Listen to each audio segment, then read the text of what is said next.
Hello everybody, welcome back to another 3 Minutes at 3. Today we're going to talk about going all out after your business.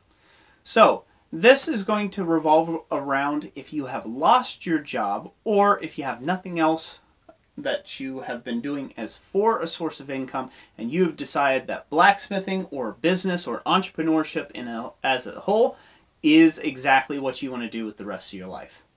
And in our case, this is actually how it went down for us. Roy got a car accident and he had to quit his job. And so we went from having a day job to being full-time entrepreneurs all of a sudden. And so this is the option that we were kind of forced into. Yeah.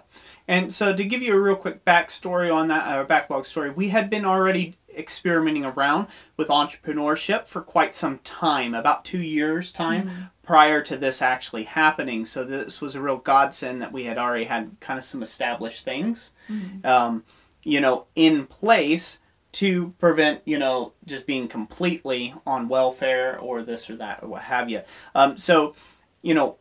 How do we take in, so how do you move forward if you've lost your job and, you go at this 100%, or if this is one of your things?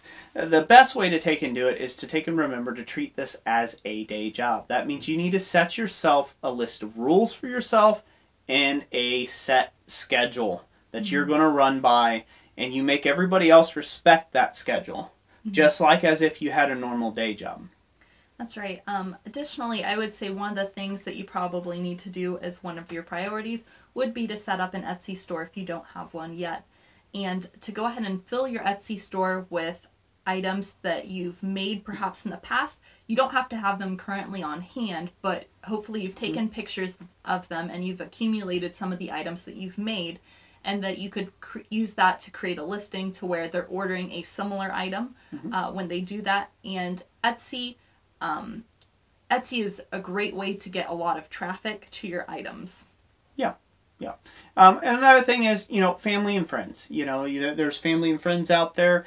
Go to your neighborhood, see if people are needing stuff, services that you can offer in your particular industry that you're working on, whether it's blacksmithing or this or that. And a lot of people, a lot of guys and gals out there have been able to turn around a really great income, in a short period of time and say, I don't miss my job, So that's just some quick tips on that. Let us know in the comment section if you'd like us to delve deeper into this subject, as there's a lot of facets to unpack in this one.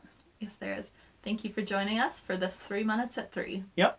Like we always say, God bless you, and we'll catch you on the next one.